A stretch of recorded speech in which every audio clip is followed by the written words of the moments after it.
JSB with you YouTube ఛానల్లోకి స్వాగతం. నేను మీ శ్రేయభిలాషి జేఎస్ బావజాన్. 2026 చిత్తూరు జిల్లా పరిధిలోని మామిడి తోటల్లో పంటల దిగుబడి అనే కార్యక్రమంలోకి స్వాగతం. ఈరోజు మనం కల్లూరు నుండి పీలర్కు వెళ్ళే జాతీయ రహదారికి పక్కనున్న ఒక మామిడి తోటలో ఉన్నాం. ఈ తోటలో ఈ మామిడి చెట్ల వయసు దాదాపు 5 నుండి 6-7 సంవత్సరాలు ఉండవచ్చని ఒక అంచనాకు రావచ్చు. ఎందుకంటే ఇవి ఇంకా విస్తారంగా ఎదగలేదు కాబట్టి 5-6 ఏళ్ల చెట్లని రైతు అంటున్నారు. ఈ తోటలో మొత్తం మీదుగా తోతాపూరి అంటే బెంగళూరు రకం మామిడి చెట్లనే రైతు నాటారు. ఆ దృశ్యాలను మనం చూస్తున్నాం. దున్ని మరియు వీటికి డ్రిప్ ద్వారా నీరు అందించకపోయినా ఈ మామిడి తోటలో ఈ ఏడాది దాదాపు పంట కాపు మామిడి దిగుబడులు దాదాపు 50% పైగా ఉందని చెప్పచ్చు. కొన్ని చెట్లలో అయితే 60% కూడా ఉంది. ఆ దృశ్యాలను ఇప్పుడు మనం చూస్తున్నాం.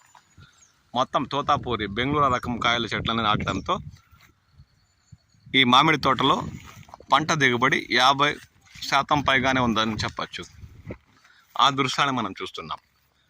50 గ్రాముల మామిడి కాయ నుండి దాదాపు 300-400 గ్రాముల మామిడికాయలు కూడా ఈ తోపులో మనకు దర్శనమిస్తున్నాయి.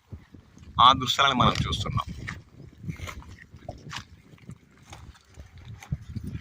దాదాపు 400 అరకిలో కాయ కూడా ఈ తోపులో మనకు దర్శనమిస్తున్నాయి. అంటే ఇవి ఒక 30 లేదా 40 రోజుల తర్వాత కోతకు వస్తాయని రైతు అంటున్నారు. 5 నెలల చివరికల్లా లేదంటే 6 నెలల మొదటి వారంలో ఈ పంట దిగుబడి వచ్చే అవకాశం ఉందని వారు పేర్కొంటున్నారు. అంటే అప్పటికి ప్రతి ఒక్క కాయ 1/2 కిలో పైగానే తూగే అవకాశం ఉందని వారు అంటున్నారు. ఆ దృశ్యాలని మనం చూస్తున్నాం. తోతాపూరి రకం మామిడి తోట ఇది. 100కు 100% అన్ని చెట్లు తోతాపూరి రకమే నాటడంతో వీటిపై రైతు శ్రద్ధ పెట్టకపోయినా, డ్రిప్ పైపుల ద్వారా నీరు అందించకపోయినా దాదాపు ఈ ఏడాది తోతాపూరి రకం కాయ 50% మేరకు పంట దిగుబడి వచ్చే అవకాశం ఉందని వారు అంటున్నారు. నీటి సాంద్రత వల్ల లేదంటే నేల ప్రభావం తెలియదు కానీ వర్షాభావంతో నడుస్తున్న ఈ తోట 40-50% పంట దిగుబడులు వస్తున్నాయి. చూడండి, ఈ తోటలోనే ఒక మామిడి చెట్టుకు 10% కూడా పంట దిగుబడి లేని దృశ్యాలు చూస్తున్నాం. ఎక్కడ అరకొర కాయ తప్ప ఈ తోతాపూరి రకం చెట్టులో పంట దిగుబడులు రాలేదు. ఇదే తోటలోని మరో చెట్టులో 50-60% దిగుబడులు ఉన్న దృశ్యాలు చూస్తున్నాం. నేల ప్రభావమో లేదంటే చెట్టు గట్టిదనమో నీటి సాంద్రత వల్ల తెలియదు కానీ కొన్ని చెట్లలో 20-30% మేరకు దిగుబడులే కనిపిస్తున్నాయి.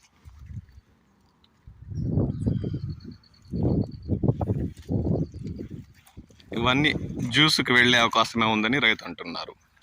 వీటికి కూడా అక్కడక్కడ కాండం భాగం నుండి ద్రవంలా బంకకారి మామిడి రకంపై మచ్చలు ఏర్పడిన దృశ్యాలు చూస్తున్నాం.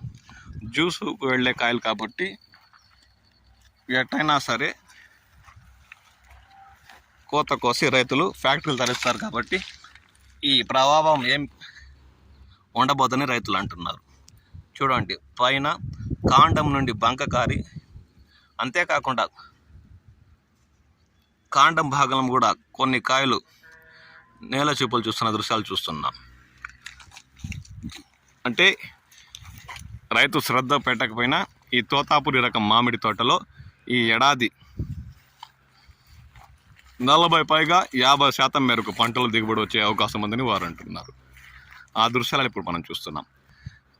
మీ పరిసర ప్రాంతాల్లో తోతాపూరి రకం పంట ఏమాత్రం దిగుబడి వచ్చింది, ఈ ఏడాది వాటికి పగుళ్ళు కానీ కాండం పై భాగం నుండి బంకకారి ఏదన్నా తెగుళ్ళు వచ్చే అవకాశం ఉందో అనే అంశంపై కామెంట్ సెక్షన్లో కామెంట్ చేయండి.